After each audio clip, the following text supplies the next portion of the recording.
Hello and welcome to Subculture. I'm your host Jared. And I'm Edwina. And if you listen to this is our Once More With Feeling series on Buffy the Vampire Slayer. Today we are doing, it's finally come Eddie, it's finally come, Season 6, Episode 7, Say It With Me, Once More With Feeling. This episode first aired November 6, 2001, written and directed by Joss Whedon. Over to you, Eddie. This is a full spoiler podcast. I'm a huge fan, but Jared has never watched the series all the way through, and I'm trying to convince him it's worth his time. Well, this was definitely worth my time. I really enjoyed this. Really? We watched this episode a few times, didn't we? Yeah, we might have been a little bit slow. I might have been a little bit slow at getting around to do my notes for this episode. I think it's because you were intimidated.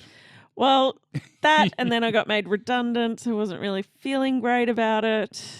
Redundancy's fine. It's like you're fired, but we're giving you money. That's better than just being fired. Well, it's still making me work. That's the... Yeah, I know. Once More With Feeling, Eddie, it's taken us 3 years to get to this point. So this is like a benchmark, I think, for us to get to the title episode of our podcast series that we've been doing for some time now. And I suppose now we can finish now, can't we?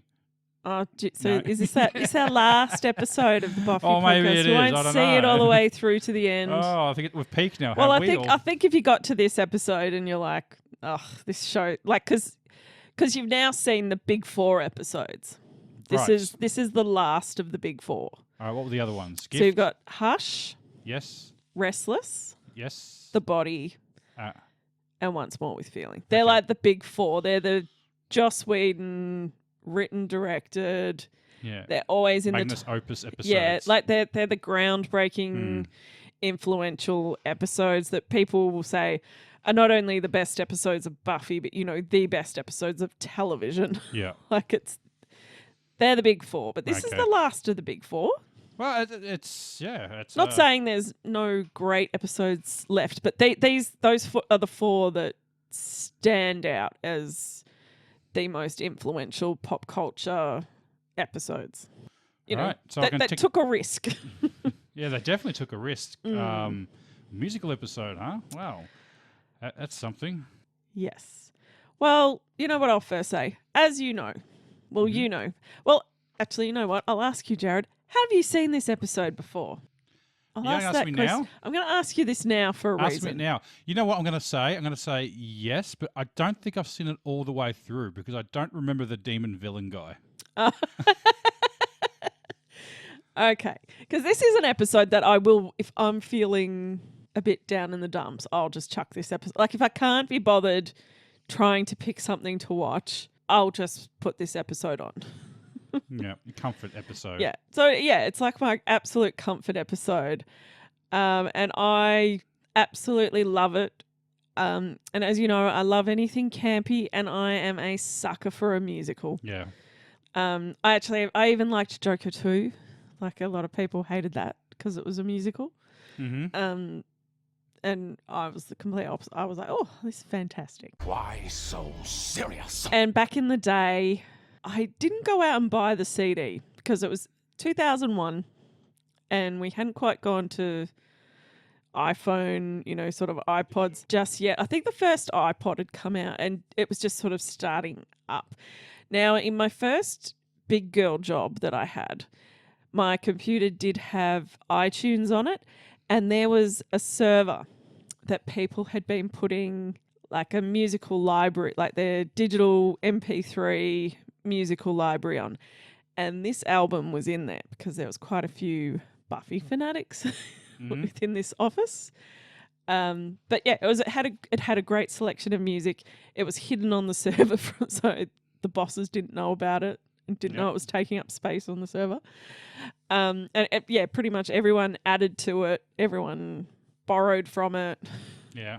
So that was the dawning of the digital age of music for you. Yeah, I think it was before I because you used to just put your CD, you digitized your CDs. I think it was sort of before people were fully downloading. It was before iTunes you fully bought albums on iTunes. Like at the time, iTunes was just a way of playing your MP3s and using your iPod. Yeah. But anyway, I had that album, so I just remember listening to it to death when I was at work. Mm. Yeah. So yeah, this is probably my absolute favorite episode, and it's often debated within the Buffy community about what the best episodes are to show like a newbie into, like trying to get them, like say, you know, you start with this episode, Yeah. this will get you into Buffy. And a lot of people are like, oh yeah, not like start with the musical. And I'm like, no, you can't. You actually can't start with the musical. That'd be way too confusing. All these characters that, you have no idea how they got there. And Yeah, who they there's are. way too many plot threads. Like, it doesn't introduce characters. No. You need to know what's going on. Like, it really is an arcing episode. And I guess it kind of spoils the whole romance of Spike and Buffy because they kiss at the end. So they meet in season 2 or something, I think, for the first time. So that kind of spoils that surprise. Yeah. But it's often to try, like, it's the episodes that you show because you know how hard the first season is to get through. Why is that? It's always the same. It's like with TNG. People say, "Oh, skip the first season, start halfway through the second season." It's like, why would you do that? You've got to see those. You've got to see the first season. Yeah, yeah. I'm kind like they say that about a lot of those shows, like Parks and Rec. I think The Office people say that about as well. Yeah, I've heard that too. Yeah, but that's what's so upsetting when they cancel shows after the first season, is that sometimes a show needs more than one season to find its footing, and Buffy's a great example of this. I think just recently the Cowboy Bebop show was probably pulled too early. I think that was pulled ridiculously early. Like, it had only just started airing, and they had 2 years to be like, oh, because it takes them 2 years to put anything out. They could have waited a year and then gone. I don't know. It was also that thing because I was still watching it at the time, so I almost felt like, why bother watching the show if it's cancelled? Yeah, and then I watched Chaos thinking it was just like a anthology series, and then realized, I got to the end and was like, oh shit, it's actually not an anthology series, and then they cancelled it. Yeah, and very quickly as well. Very quickly. Yeah, didn't let it find its footing at all. I know. It's like if it's not a internet sensation, then they just pull the pin on shows these days. I actually thought Chaos had great reviews. People loved it. Like, there was lots of. Yeah, I enjoyed it. I don't think it was that great, but I thought it was fine. Anything Jeff Goldblum's in's pretty good, so you can't go wrong with him. It had potential to be a really great show, but they just pulled the pin on it too early. All right. Anyway, off topic. Off topic, and we've got a lot of other stuff to talk about. Want to get into the summary? Yeah, get into the summary. While Buffy is out patrolling, she suddenly finds herself and the demons around her singing and dancing like they're in a musical. Buffy sings about her life after resurrecting and the way she feels detached from the opening number, going through the motions. The next morning at the Magic Box, Buffy realizes it happened to them all. She suddenly bursts out into song again, first wondering what the cause of it can possibly be, and perform the song I've Got a Theory. They further learn that it's not just happening to them. All the people in Sunnydale are forced to sing about their inner feelings.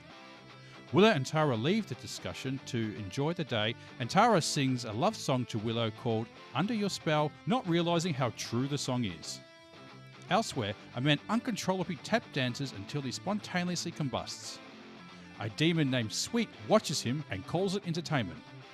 In the morning in Xander's apartment, he and Anya sing together about things they would otherwise have never told themselves or each other, naming their fears about their coming marriage in the number I'll Never Tell. Buffy visits Spike in his crypt when he's forced to sing to her about the torturous nature of their relationship in a rock and roll ballad called Rest in Peace. At the Summers house, Dawn mentions to Tara her recent argument with Willow, an argument Tara has no memory of. Tara rushes to the magic shop to check on her fears about Willow using a memory spell on her to be true. Dawn, now alone, is kidnapped by Sweet's minions. When Dawn wakes up in the Bronze, she and the 3 minions engage in an interpretive dance, which is Dawn's attempt to escape. Suddenly, the demon Sweep arrives tap dancing and introduces himself in a song. He mentions his intentions of taking her to the underworld and making her his queen, accusing Dawn of summoning him.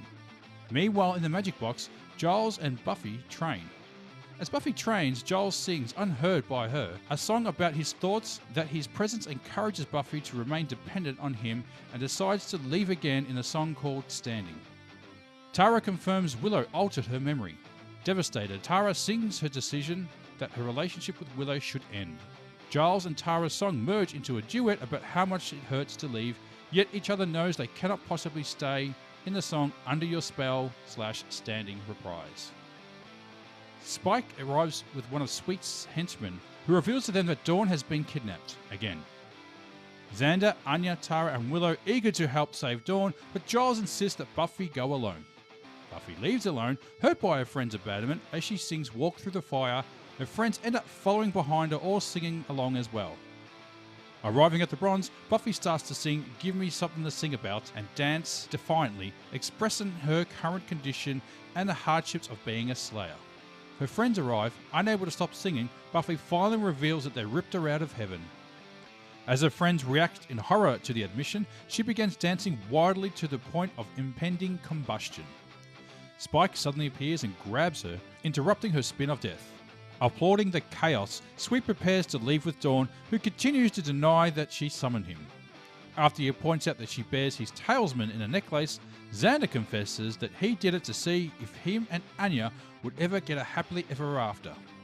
This leads Sweet to decide to waive the clause of making Xander his queen. After Sweet leaves, the group performs together, questioning the costly victory they've achieved with the musical number Where Do We Go From Here? Spike leaves the group in the middle of the song, but Buffy goes after him. Behind the Bronze, their previous songs merge as they sing to each other. They kiss, the curtains fall, and the chorus swells one last time. The end. Well, over to you, Eddie. So, I will talk about the cultural impact first, but the way that we'll approach this is that we're going to go song by song and discuss each number. Mainly because everyone in this episode is, like, prior to this episode, they're hiding something. They're not talking to each other open. Like, there's lots of secrets. And they're not communicating. The song kind of breaks that barrier where people are exposing themselves. Yeah. But Buffy didn't hear Giles' song, though, did she? That No. was like, no. Yeah. No. But again, he's got that inner turmoil about her relying on him too much. It's like his musical soliloquy that he's doing. Yeah, exactly. But yeah, first off, I'll talk about the cultural impact because, as I said before, this episode definitely had the greatest impact on pop culture. And it really was truly a groundbreaking episode. And I will say, like, it's not the first musical episode of television. Mm-hmm. Like, I think Ally McBeal and Xena had musical. Well, Xena had a musical episode.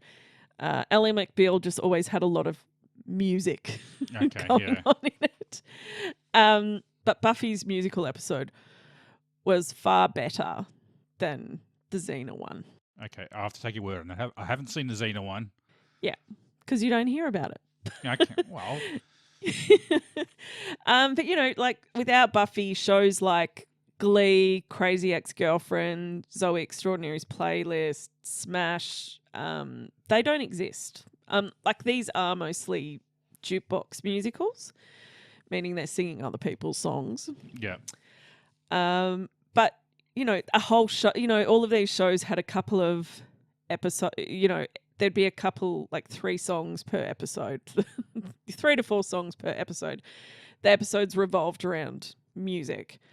And then you get shows, like you almost get different genres of musicals that come out of Buffy. So then you got shows like Nashville, Empire, Daisy Jones and the Six, Flight of the Conchords, Paper Dolls. These are shows set within the music industry. And so there's constant musical numbers in the show.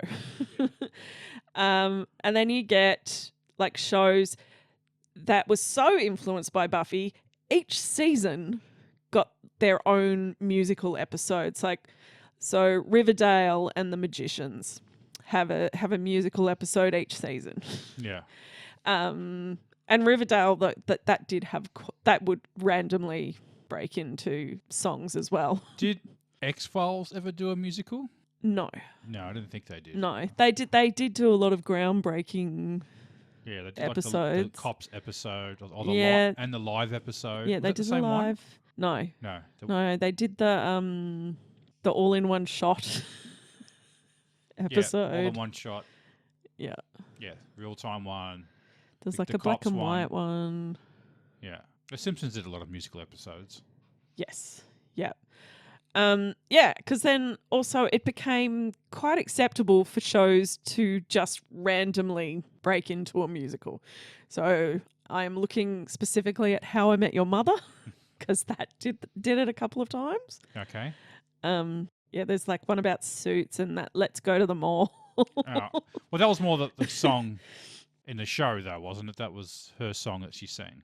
Yeah, but it was still that it was With still all the characters, would they break into to song well. on the show? It's That's a more bit like different. when shows become musical that aren't necessarily musical shows.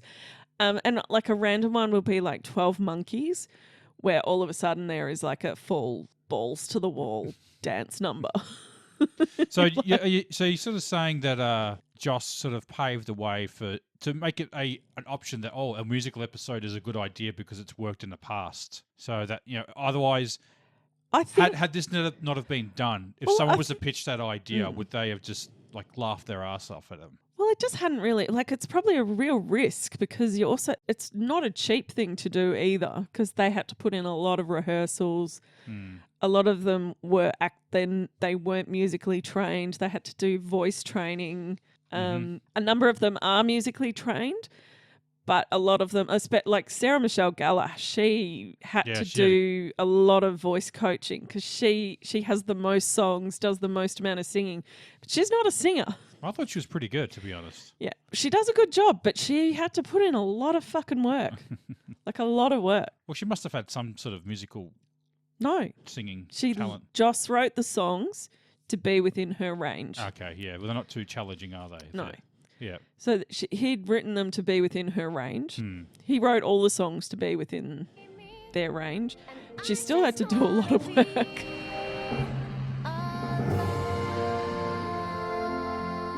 And then I was going to talk about the shows that actually attempted their own musical episodes. So we've got didn't Scrubs.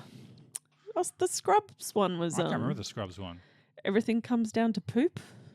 Oh, that rings a bell. It's like I think it's a woman. She's got like a brain tumor, and she's just seeing everything as a musical. Okay, right. Yeah. Supernatural. Of Did course one. they did. Of course, Supernatural got more experimental than Buffy ever They're was. just running out of ideas. Have we done a musical? Yes, 5 times. Stop asking. Yeah. Their musical was a bit different because it was a musical about. It was slightly meta because there's like books based on their adventures, and then someone turns those books into a musical. Anyway, it's a very funny episode. Community did one. I think that's the Christmas one that they did. Oh, was it? I can't remember it. You can't remember the Christmas? Oh. And they're sort of taking off Glee, I think, Oh, more than okay. anything Yeah, else. yeah. The Flash did one. It was like a crossover with The Flash and Supergirl. And if you know anything about Glee, the two lead actors, so the lead actor of The Flash and the lead actor of Supergirl, both were in Glee. Oh, okay. And Grey's Anatomy, I have no idea about. I've never watched Grey's Anatomy. Still going that show, wasn't it? Somehow. But more recently, Doctor Who and Star Trek Strange New Worlds did a musical episode. What's the Doctor Who one? I don't want to even talk about it. It Which was one? very disappointing. The one with the Beatles. That wasn't. Yeah, okay. I wouldn't really call that a musical episode, but in a sense, it's not like a Broadway musical sort of style. The way that this was done. Where No, it was done as a rock opera. Yeah. Yeah. Let's not talk about that ever again. Don't want to talk about that one. That maestro character. Yeah. Oh, gosh. Yeah. Chorus of ancient songs calls me maestro. Adventurer. Oh, we'll get on with the show, so to Yes. speak. Now, as I said, we'll talk about each song. So pretty much each song, like nearly every character gets their own song. Yep. We'll talk about their voices. Okay. Yep. Within Talk about that. each song. Yep. Okay. That's good. And rate each rate each one. Yeah, we can rate each song if you Alright. want. All right. Let's go. It's what's the first one? All right, we've got Going Through the Motions. Now, so this song is the equivalent to the Disney I Want song. So think How Far I'll Go from Moana, Reflection from Mulan, Part of Your World, The Little Mermaid. You've even got that reference at the end when she stakes the vampire and he kind of Disappears. It's like you get what do you this call it? you get this puff of, what do you call it? It's dusting. Yeah, dust actually pops through it, sort of thing. Yeah. And she kind of pops through it. That's very Disney Little Mermaid coming up off the rock with the wave. Hilarious. With their choreographed singing, like the really daggy sort of dancing they were doing as well, with the hands to the side, or left to the right. Yeah. It's the very The chorus. Disney. It's the very Disney musical song. And I guess, the I Want song serves as the pivotal moment revealing the character's core desire and goal, which often sets up the journey or conflict for the story. Yeah. And in Buffy's case, Going Through the Motions functions as an I Want song, but instead of expressing desire for adventure or love, it's more about her desire to feel anything at all. Rather than hope or yearning for a dream, she expresses a feeling of disconnection and lack of purpose and fulfillment. Her want isn't something external or aspirational, but is internal. She longs for meaning, a sense of belonging, and the ability to feel truly alive again. So while it does act as an I Want song of the episode, it's unique that it doesn't point towards a hopeful dream, but instead underscores her struggle with depression and existential angst. This twist adds depth to her character and provides a unique spin on the typical I Want structure. Yeah, it's definitely talking about what she wants. It's not a bad song, I guess. It's all right. It's a good intro, like just to let the audience know that this is not going to be your typical episode. So Yeah, I it's think I like that. Like Yeah. how it starts. Yeah. Anyway, it's very It's how a musical should start. it's usually the opening number of a musical. Yeah, Like that's yeah. that's the type of tune you want. Something a bit lighthearted and upbeat. Yeah. Although it's quite horrific what she's talking about though at the same time. So the juxtaposed between the two is a nice touch Yeah. as well. But I'm always a sucker for a deeply disturbing song that's written in an upbeat tone. Yeah. And yeah, Sarah Michelle Gellar's voice. So as I said, she isn't the strongest singer, but she is given the most songs to sing. 'Cause Well, it I is think her- she did. I didn't know that. I thought she was a singer. No. So No. okay, yeah. Like I don't think she doesn't have a terrible voice. She does a fantastic job. All right, yeah, like that one. All right, next song. Yeah. So it's I've Got a Theory, Bunnies, If We're Together, core cast. Yeah. So the whole cast gets involved in this one. Yeah. Again, it's a good song. It's expression of what's happening to each character at that moment. Yeah.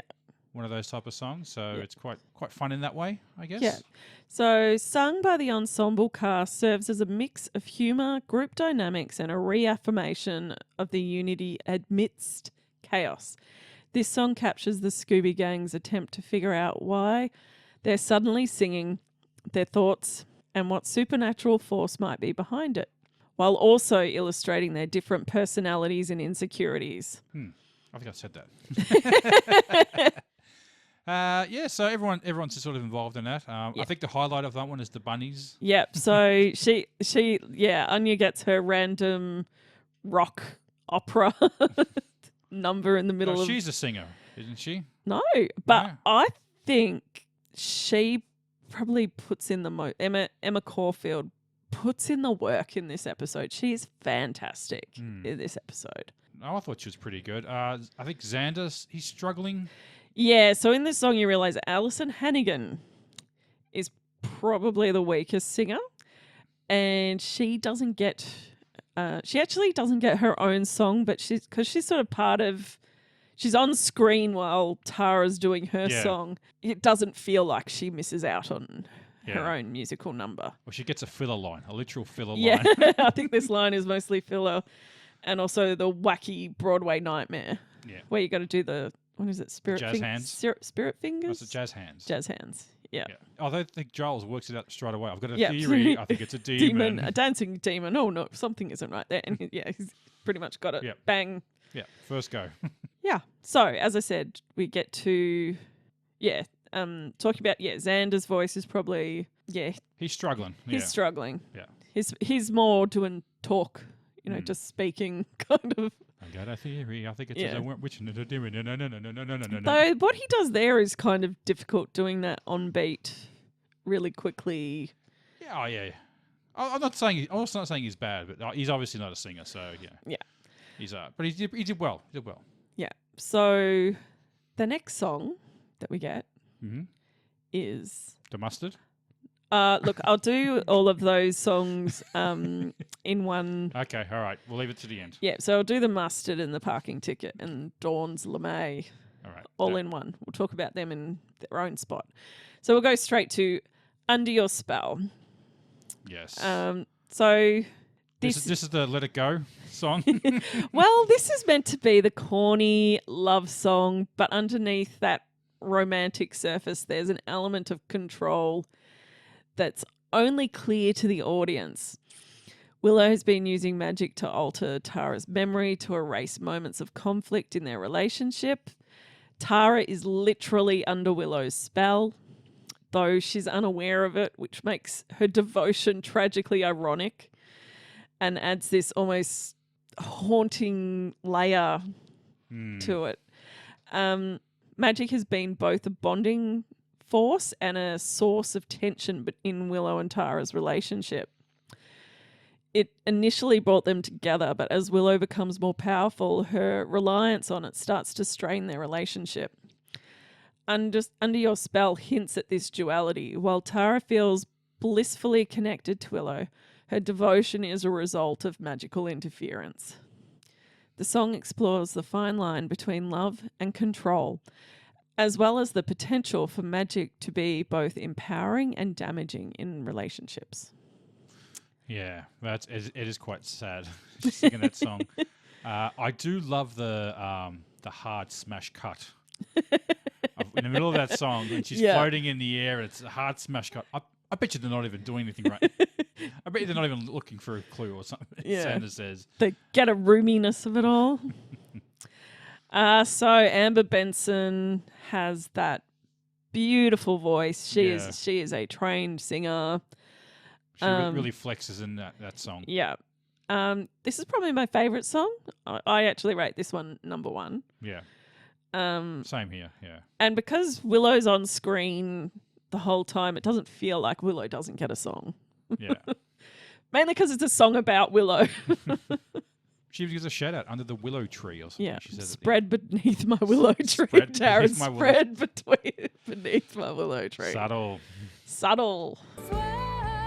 Lost in ecstasy, spread beneath my willow tree, make. The next song is I'll Never Tell with Xander and Anya in that 1950s Broadway Doris Day, Rogers and Hammerstein kind of style very musical. much. I Never Tell is a brilliantly crafted song that combines humour with genuine emotional insight. On the surface, it's a comedic duet about the quirks of being in a long-term relationship, but it reveals Xander and Anya's deep-seated anxieties about marriage and commitment. Through playful banter, the song explores fears about compatibility, maturity, and the courage it takes to commit to someone fully despite their flaws. The comedic tone masks the serious issues lurking beneath their relationship, highlighting the complexity of navigating love, fear, and insecurities in a way that feels relatable. The irony of the song lies in how honest they're being with the audience, even as they insist they will never voice these concerns to each other. Didn't he have something on his penis as well? His penis got diseases from the Shushan clan. Like that was from the Thanksgiving episode. Right, yeah. The song ultimately underscores a theme of the episode and the show about how love can be both beautiful and complicated, often requiring honesty and courage to face uncomfortable truths. I'll Never Tell serves as a reminder that relationships aren't just about accepting each other's quirks, but also about confronting difficult realities together, and is foreshadowing for later events in the season. Things aren't going well. No, and I'll never tell. And it's funny you said the juxtaposition between, you know, the opening song of Buffy. Yeah. How it's upbeat, happy song, but it's quite morbid and Yeah. cathartic. What she's singing about. Having an existential crisis. And even this song, like they're singing as a happy couple, dancing, smiling with the Yeah. jazz hands and everything. Look at me. Yeah. And Anya looking pretty good in a little outfit as well. Yeah, as I said, it looks like she has been like starving herself and working out for months to get her body in that condition. Yeah. So, Yeah. Kudos to her. But yeah, the frightening truth of reality kind of seeping through there. Yeah. And Yeah. a nice plucky song together. Yeah. I think I love the cost. Yeah, as you said, the costuming in this one is spot on. Mm. And I don't know, I think they do something with the lighting in this episode as well. Like everything is lit differently. Like it's all lit like a musical. And I think this is the song where you really notice it. They even do like a pan up where you're almost like looking through the roof down on them. Yeah. As well, like almost like it's like you're on a stage. Yes. The way that they sort of you sort of see through the lens of it. Yeah. And Emma Caulfield and Nicholas Brendan's voices. I think they're fine. I mean, she's They're doing a lot better. Yeah. Yeah, she's definitely better than Yeah. what he is. But again, I think they've kept it well within their range. Like they're not doing anything too advanced, Yeah. so to speak, with this song. I'll never tell. Next, we have The Mustard, Parking Ticket, and Dawn's LeMay. We're just going to do this all in one group. Yeah. Mainly because these songs don't, they're sort of there as background. Well, just to show the audience that it's not just happening to the main cast. It's they're just little fillers in, Yeah. but little cameos as well. I Yes. So the Mustard song is David Fury, who was a writer on the show. believe. Mm-hmm, yes. And the Parking Ticket girl is Marty Noxon, Like who a showrunner. is the showrunner at the time and also a writer on the show. But yeah, she's pretty much the showrunner of season 6 because at this point Joss has gone off to do Firefly and he's also doing Angel at the same time. So Yeah. can't do both. Peak Joss on TV at the time. Yeah. Mm. Dawn's LeMay, so to speak. So Michelle Trachtenberg, not a great singer. She gets a couple of singing lines, but not much. But she's a trained dancer, so they gave her that little ballet, Yeah. sort of interpretive dance sequence to do instead of singing. Yeah. That's fair enough. Yeah.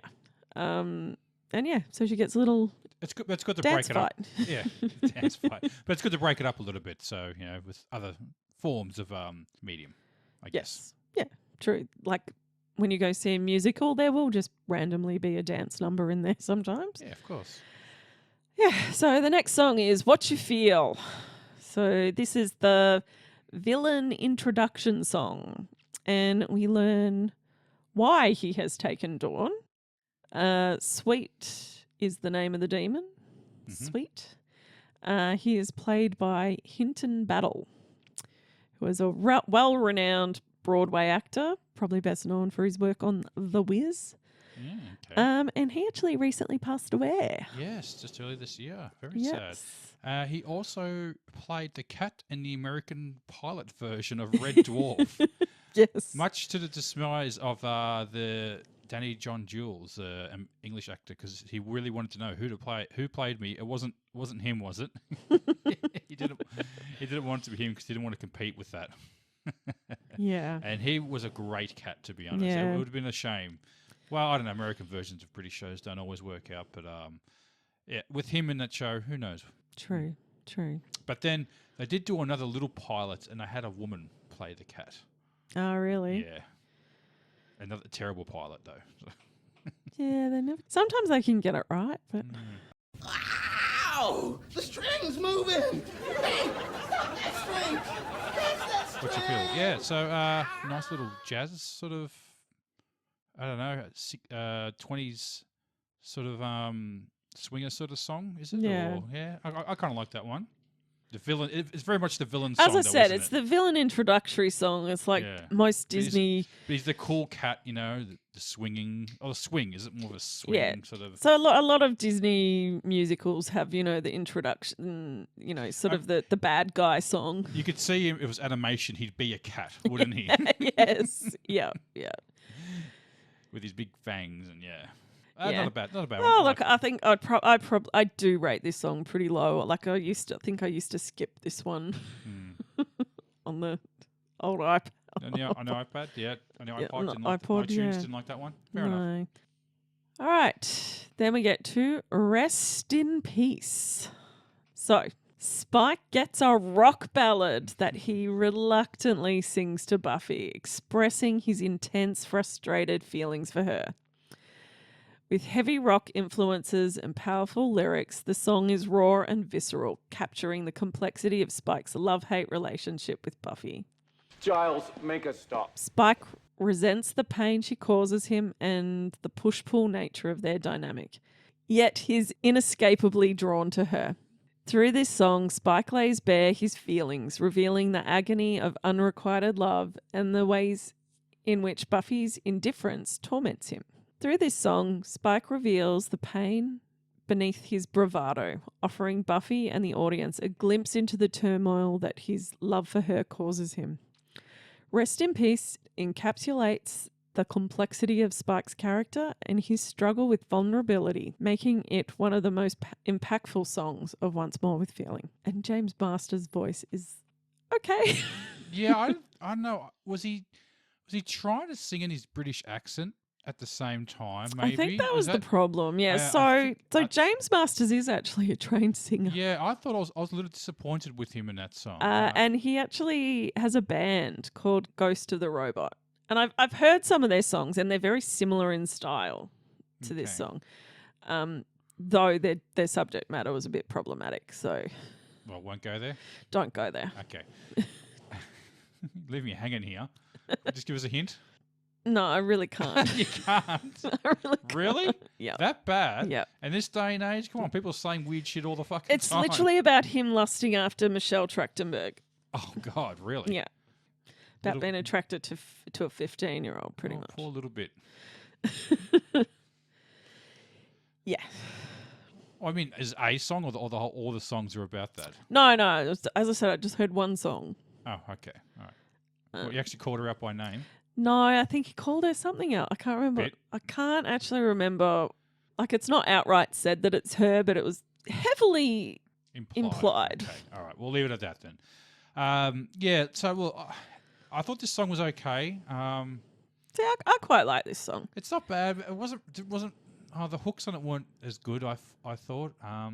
Yeah, I didn't really rate this one too high, to be honest. It was all right. It was good within the context of the episode, but yeah, I don't think the song was that great. I know it's sort of the heaviest song on there, which put right up my alley, but I like it a little heavier than that. Yeah, but it's not really heavy. It's more like it's a power ballad, so Yeah, it's but it not quite up your alley. Yeah, it didn't have. That's a problem. It was a power ballad without the power ballad. Yeah, he probably didn't have enough. Well, I think that's the thing. It's a power ballad, but he doesn't have the voice to be able to pull off a power ballad. Yeah, maybe that was the issue. And as I said, I think maybe he was like trying to sing in the British accent at Yeah. the same time, which probably made it a little more difficult for him. So Yeah. I'll give him a pass on that one though. Okay. All right. Now we get to the next song. Mm-hmm. Standing. So this is Giles' song. Yeah, Okay. with the slow mo Buffy going in the background. The montage. Is that meant to be a montage? I thought Zack Snyder was directing. Yeah, so we get Standing. Whereas other songs in the musical are laced with humour, irony, or upbeat rhythms, Standing is straightforward and melodic, which makes it stand out. Its tone reinforces the sincerity of Giles's feelings and the weight of his decision. The song acts as an emotional anchor within the musical, grounding the supernatural and often humorous events with a serious, heartfelt moment. Giles's reflections bring gravity to the episode, reminding the audience of the real emotional stakes Buffy and her friends face. Standing is a deeply introspective ballad and captures Giles' conflicting emotions as he contemplates stepping back from Buffy's life to allow her room to grow. It reflects his fatherly love, his sense of duty, and his willingness to make painful sacrifices for Buffy's sake. Musically, the song's simplicity and gentle instrumentation underscores the sincerity of Giles' emotions, while its folk ballad style emphasizes his role as the wise, reflective mentor. The song serves as a powerful exploration of love, sacrifice, and the difficult choices that often come with parent-like relationships. It is a testament to the complexity of Giles's character, showing that sometimes letting go is the truest form of love. No, I don't like this song, actually. Really? Oh, this is one of my favourites. Is it? Yeah. I thought it was a bit not that memorable, not very good hooks on it. I kind of think he's being a bit of a dick as well. Like, why does he have to leave? Because she won't grow? I mean, that doesn't make any sense. She's kind of become reliant on him to fix all the problems that her mum used to solve. Oh, well, fuck me. She's trying to save the fucking world every day. A little hand Yeah. wouldn't go away. Yeah, I think it's just being a bit of a cunt, to be honest. Like, that's like, she needs to help. Mm. You know, being the Slayer, have to kill demons by night and somehow survive during the day. I really don't see what his issue is. Yeah, whether it's like cramping his style almost, like he can't be bothered with it. Well, it is that thing where he does feel like he doesn't have much of a life outside of these young kids that they're not even kids anymore, these young adults that he's hanging around with. Yeah, but obviously circumstances, it's not like he's just, the Fonz hanging around these young kids. He's got, on his motorbike just trying to act really cool against the young'uns. Well, that's just it. He has always been a parental figure, but then he's also always had, there's always been Joyce as well. But now he's the main parental figure. Maybe he doesn't want that responsibility himself. Maybe, yeah. But I don't think they're asking for too much, to be honest. Just help me out with some shit every now and again, please. Yeah. And I think the song's not that great. So, what did you think of Anthony Stewart's head's voice? His voice is fantastic. Yeah. I know he's a Broadway singer, a West End singer. so- So there's no complaints about his voice. But yeah, the song I thought was And it's not the first time we've seen him sing in yes, the show. Yeah, no, it's not. All right. So then we get Under Your Spell and Standing reprise. So Well, these do work well together. they do, and actually I'll get to that in a minute. Okay. Contrast with earlier versions of the songs, the reprise of Under Your Spell and Standing is notably more somber and introspective than the original versions. In the original Under Your Spell, Tara's love is joyful and complete. In the reprise, it's tinged with sadness and doubt. Giles' original Standing is a declaration of his decision, whereas the reprise reveals the pain that decision brings. Under Your Spell Standing reprise is a beautifully layered duet that captures the emotional turmoil and sacrifice inherent in love. Tara and Giles are both grappling with difficult decisions. Tara must confront Willow's misuse of magic, while Giles resolves to leave Buffy to foster her independence. The song's minimalistic melodic arrangement and harmonized vocals add a layer of shared vulnerability, connecting their individual stories and underscoring the universal theme of self-sacrificing love. Through this reprise, we see two characters who are willing to endure personal pain to do what they believe is best for their loved ones. The song underscores the complexity of love, where joy, pain, devotion, and distance coexist. It serves as a powerful exploration of the emotional cost of selfless choices, making Under Your Spell reprise one of the most moving moments in Once More with Feeling. Tara's part of the song revisits her feelings for Willow, but with a deeper, more complicated emotional context. Earlier, Under Your Spell was a pure expression of love, reflecting Tara's adoration for Willow. However, by this point in the musical, she's discovered that Willow has manipulated her memory with magic, which adds an element of betrayal and sadness to her feelings. Despite feeling betrayed, Tara still loves Willow, which complicates her emotions. She's under Willow's spell in a different sense, now trapped between her love for Willow and her knowledge of Willow's betrayal. This adds a sense of tragic irony to her words as she feels bound to someone who has hurt her deeply. Lines that symbolize blissful love now take a bittersweet tone. When she sings I'm Under Your Spell, it's not about romantic enchantment anymore. It's also about the power Willow holds over her, both emotionally and through her use of magic. And then I just want to say that Amber Benson and Anthony Stewart's head vocals mix very well together. Yeah, makes his song sound a lot better with the Reprise one. So yeah, Reprise one. Reprise. And I think they did some charity thing where they did like a song from Rocky Horror together as well. Yeah, okay, that'd be interesting. A sweet transvestite from sexy Transylvania. I've got a theory that it's a demon, a dancing demon. Nah, something isn't right there. Yeah, great song. All right, then we get to Walk Through the Fire. So Walk Through the Fire is a powerful anthem of resilience, defiance, and collective struggle. This ensemble number marks the culmination of the episode's emotional and narrative arc, combining themes of personal sacrifice, defiance, and the inability of facing challenges head-on. Buffy's emotional journey in the song encapsulates the theme of sacrifice, acceptance, and determination that are central to her character. The song serves as a declaration that even in the face of overwhelming odds, she and her friends will stand together and fight through the challenges ahead. The use of rock music, dynamic shifts in the arrangement, and harmonized vocals from the ensemble create a sense of unity and strength. The song is a powerful anthem that illustrates the character's resolve to fight through pain, even when the odds seem insurmountable. And yeah, this is kind of a good... and It's kind of the Hamilton song. Yes. Tomorrow night. Tomorrow night. Oh, hang on, that's South Park. That's South Park. That's the same thing, isn't it? We're marching towards your objective song. Yeah. We're all going to... Yeah. Each character's got their own little ballad that they sing together. Yeah. And I just want to... It's the march into battle song, pretty much. Yeah, the march into battle song, exactly. And I just love the fact that they didn't rhyme fire with desire. Can I just give full marks for not doing that? Yeah, all right. Saw it coming. Said, walk into the fire because it's my desire. Would have undermined everything they'd done if they'd done that. So, yes, thumbs up, Joss, for not resisting the temptation to do that. He probably did it in his first draft. He's like, nah, not doing that.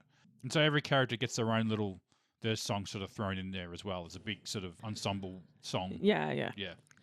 As I said, it's that declaration into battle song. Yeah.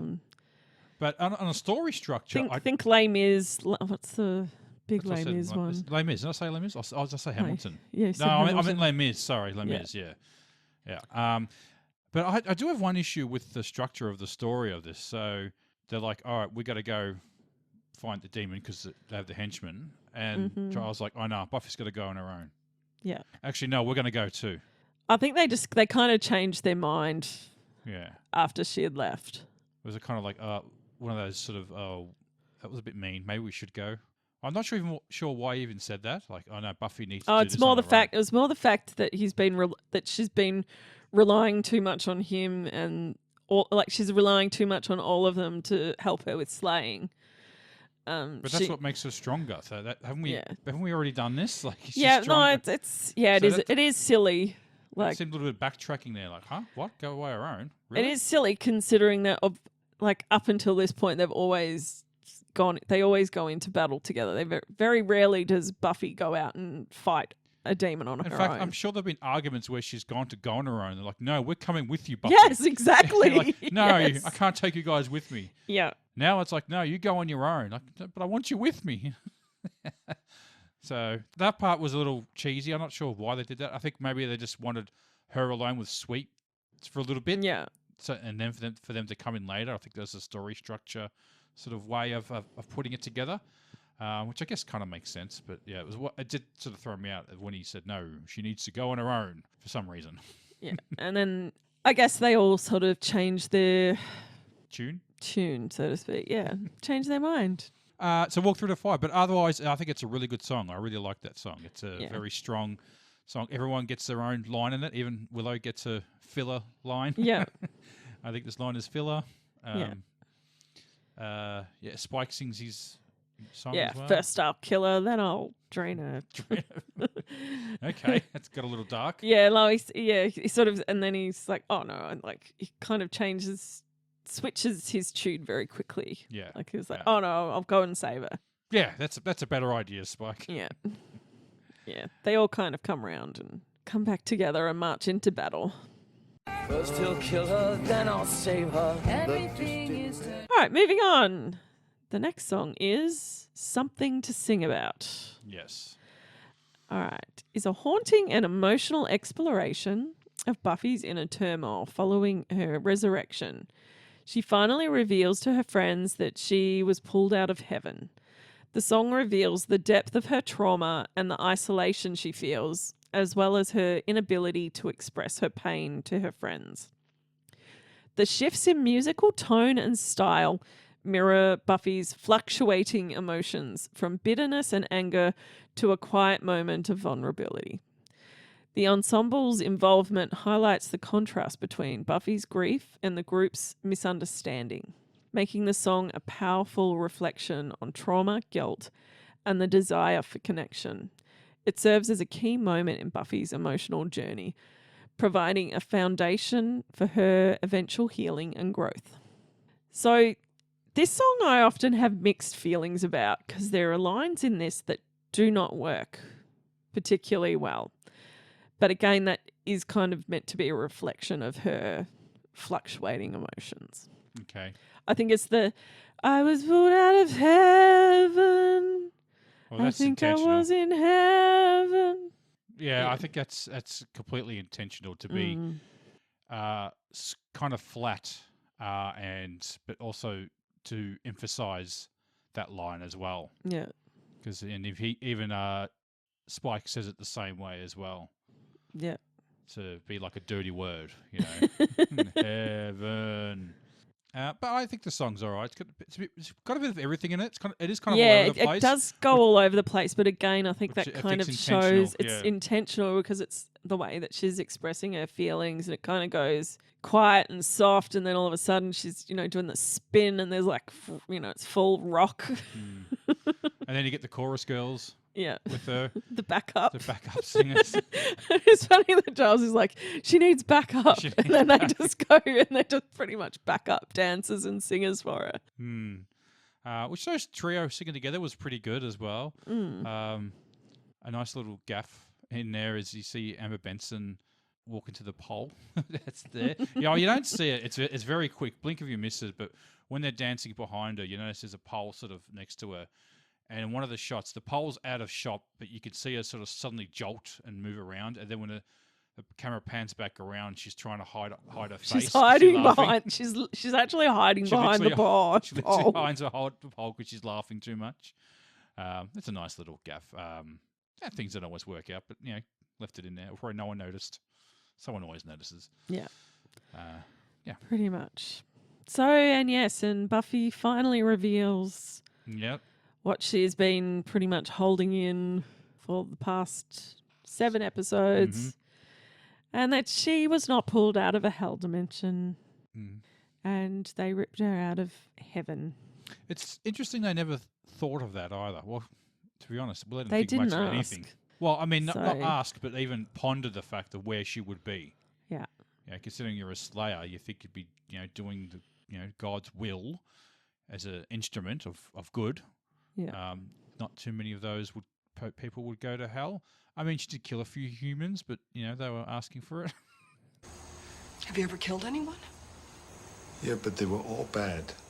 Well, as I said, Willow didn't ask. She didn't want to know. And she just assumed because of the way that she died, because it was, Oh, the supernatural. hell dimension that she ran into, yeah. Yeah, because of the way that she died, it was plausible that she could have been in a hell dimension. Because it of was opening the situation. gates of hell dimension. That's right. Yeah. She ran in and closed it, so she probably Yeah. went in there. Yes. All right. And then we get to the closing number. Mm-hmm. Where do we go from here? Is the powerful and emotionally charged big grand finale song of Buffy the Vampire Slayer's Once More with Feeling. It encapsulates the theme of emotional recovery, uncertainty, and the difficult choices that lie ahead for the characters. As a final ensemble piece, it provides resolution for the episode, while also leaving open the possibility of further emotional exploration in the series. Where do we go from here is a song that encapsulates the complex emotional journey of Buffy and her friends as they reflect on the aftermath of their trials. It is about acceptance, healing, uncertainty, and the power of community. The music builds with introspective and reflective to uplifting and hopeful, mirroring the characters' emotional growth. While the question of where to go next remains unanswered, the song emphasizes that together they can face whatever the future holds. It's a poignant reminder that no matter the trials they face, they will move forward together. So yeah. And they end it with a kiss. Well, yes. No? And then so we get to the coda, as it's called. And Buffy and Spike do the big finale. Well, actually, Smoochy, yes, smoochy. smoochy kiss. And the other thing we didn't talk about was the fact that Xander was the one that you learn that Xander was the one that Summon the demon. summoned Yeah, the demon yeah. to get his happily ever after. But people died, and he never gets held accountable for it. Like, people died. People spontaneously combusted, but yeah, he's never held accountable for it. Yeah, oh, get a pass. But He just Still did a good son. boo-boo, bit of a magic spell boo-boo. yes, like that's never happened before. Yeah. It's another spell. Well, again, this episode is a spell goes awry episode. They're the best episodes. Yeah, But- true. Yeah. Off screen though, this one happened, so it was a bit bit weird, that one, wasn't it? What, the death? No, you see. No, the spell part Yeah. was off screen. Yeah. yeah. Yeah. So it was. Well, no they way kind of knowing. also kind of hint that it was Dawn that did it all along as well. Like there was sort Yeah. of the bit of red herring that it was actually Dawn. Yeah, well, even the demon thought that as well. Yeah. Then he just poofed off and was like, "Oh, I'm gonna go now." So, Yeah. Well, he also realizes that Willow is extremely powerful because he goes, "Oh, I smell power." I think he realizes it's probably not a fight. Well, he's too rich for this. Yes, exactly. He kind of was like, "Yeah, this is just asking for trouble," and just kind of leaves. I had my fun. Yeah. I'll catch you in the reboot. And I think he kind of liked that everyone spilt all of everything that they'd been holding in. His Sweet's just obviously a big old gossip. Yeah. He's gone back and He he's like, got his entertainment. He's he like, got his "Guys, entertainment. you He was won't like, believe what I heard." you won't believe this. He's gone back to hell and he's like, oh my God, she was in heaven and they thought she was in a hell dimension. Yeah. He's gone back to brag. Yeah. He had his fill, had his fun, Yeah. and he's done. Yeah. And yes, we get the actual Buffy, Spike finally kiss properly. No, are they under a spell? Do they have to, is part of being in a musical like you have to end with the big Yeah. kiss? I mean, they were all singing before, but then Spike was like, nuts to this, So Yeah. maybe it was still lingering Yeah. spell. Lingering a little bit, Yeah. maybe. Do you have to let it linger? And a nice closing credits on it as well. Yes. It does the Yep. curtain fall. At the Yeah, end. yeah, there's a curtain fall and Yeah. then the end. Yeah. The end appears. All right. So that was Once More with Feeling. Yes. Now, did you want to rate the songs 1 to 10? Oh, we're going to still do the rating, have we? Oh, yeah. Well, I was going to rate the songs from 1 to 10. Okay. All right. Go on. So, sorry, not 1 to 10, 1 to 11. 1 to 11. Yeah. So I rate What You Feel I, by Sweet is 11. well, where do we go from here? As 11. 10, I've got I'll Never Tell. I got Standing. 9, I've got something to sing about. I've got What You Feel. 8, I've got where do we go from here? I've got Rest in Peace. God, you're putting my favourites down so low. I don't know. Musically, Okay. I thought some of these ones were a bit meh, you know. Okay. At 7, I've got a theory, bunnies, and if we're together. I've got Going Through the Motions. At 6, I've got walk through the fire. 6, I've got I'll Never Tell. 5, I've got going through the motions. 5, I've got. I'm missing 5. All right, skip 5. Okay. Put it down. Yeah. 4, I've got under your spell, standing reprise. Oh, see, I didn't put those together. Like they were. Okay. Yeah, that's probably why I'm missing some. So we're up to number 4. Yeah. I went Something to Sing About. Okay. Mm-hmm. You didn't like that? Okay, go on. Number 3, I've got rest in peace. Okay. Number 3, I've got a theory. Bunnies and If We're Together. Okay. Number 2, I've got standing. Number 2, I've got Walk Through the Fire. Oh. And at with number Desire 1, next to it. at number 1, I have under your spell. Yeah. Yeah. Is Well, that we your got number 1? Yeah, it's number 1. Yeah, definitely. Yeah. No, that's a really good song. Yeah. Yeah. All right, Jared, question time.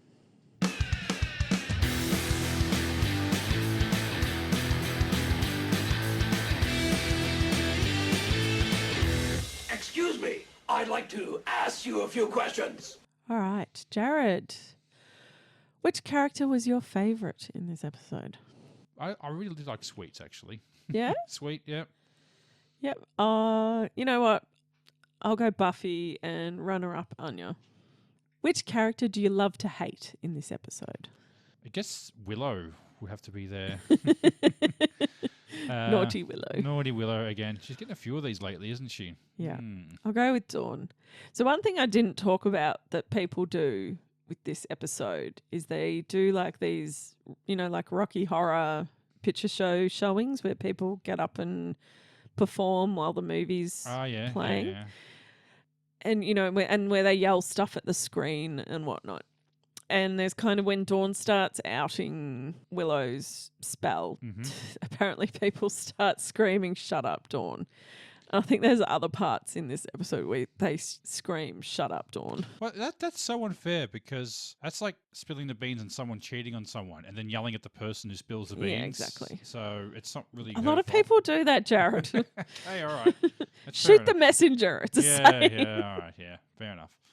All right. LOL moment. Oh, the smash cut after I'm under your spell. Yeah. I bet they're not even. I bet they're just singing. I bet they're not even looking for this demon. Yeah. Like right in the middle of the song, like she's still singing and it bang. Yeah.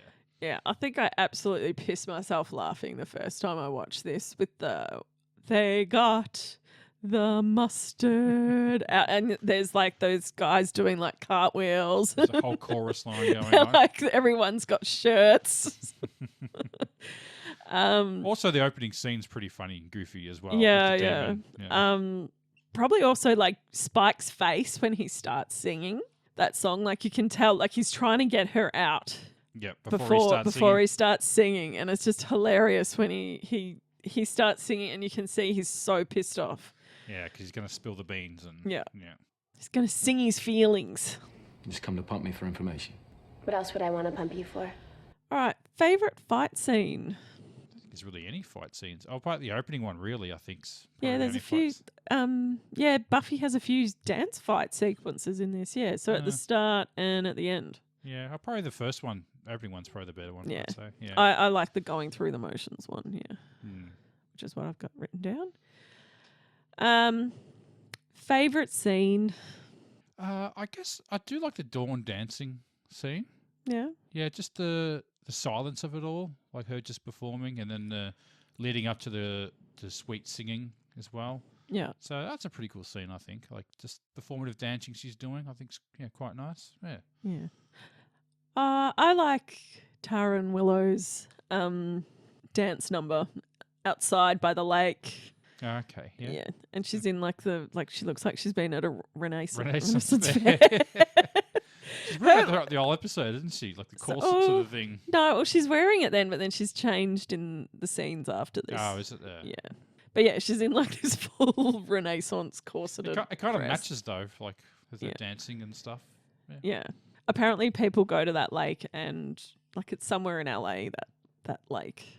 And bet people they go do. and reenact the dance scenes. It's a nice, easy one to do. Yes. So, yeah. Yes. What is your least favourite scene? Probably the Giles Buffy singing song scene. It's just so darkly lit, that scene. I guess it's meant to be sort of uncomfortable. Yeah. Yeah, it's probably my least favourite scene. Yeah. Yeah. I think it's Dawn doing her little poor me, where she puts on the necklace going, "Does anyone hear me? Does anyone see me?" Yeah. Favorite quote from the episode? Jared, what's your favorite quote? My favorite quote would be... Or even lyric in this case. It can be your favorite lyric from a song. what comes to mind is the heaven part, I think. The flat heaven. Yeah, really emphasising that. Okay. I know. I don't know if it's my favourite, but it springs to mind, that one. Yeah. Okay. I'll go with the famous Buffy line. Well, I'm not exactly quaking in my stylish yet affordable boots, but there's definitely something unnatural going on here, and that doesn't lead to hugs and puppies. It's a very Joss Whedon written line. Who gets the wooden spoon? I guess Xander has to get the wooden spoon for this. He caused everything. Yeah, I'm giving it to Xander as well, because you think he would have learnt his goddamn lesson by now. Summoning demons. Never a good idea. No. And he never doesn't. It's like they completely ignore it. Like bloody Willow does a spell that goes awry, and it's all naughty Willow, and she cops it, and he doesn't even get a Xander. These ones are usually fun though. So. Yeah, because he's also done it multiple fucking times and never learns his lesson. Yeah. Yeah. Who gets MVP of the episode? Oh, Buffy gets MVP. I give it to Spike, because he's the one that kind of pulls her out of the spin. Yeah. Or the spiral. You know, she's kind of spiraling. That's probably the best way to describe it. She's spiraling. Literally and figuratively.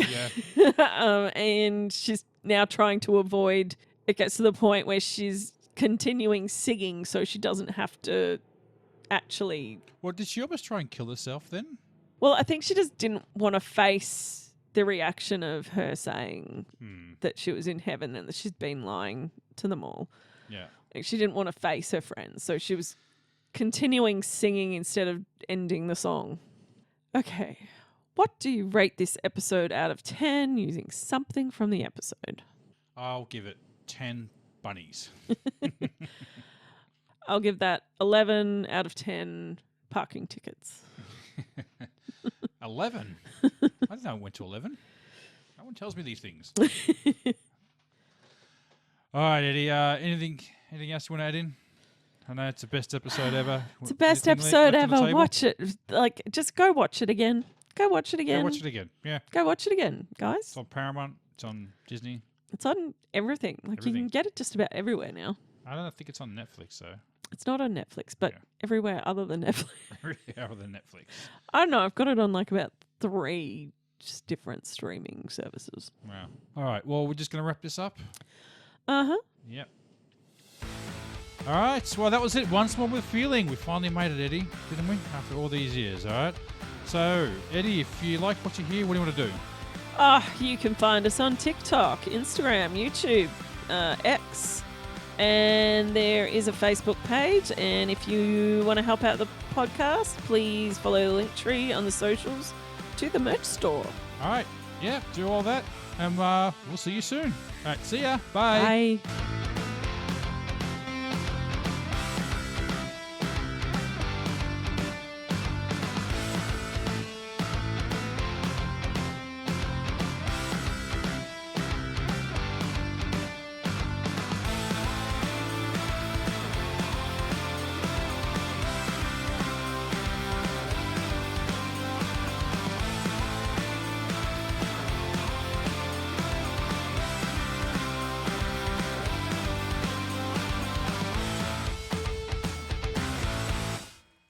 You just come to pump me for information.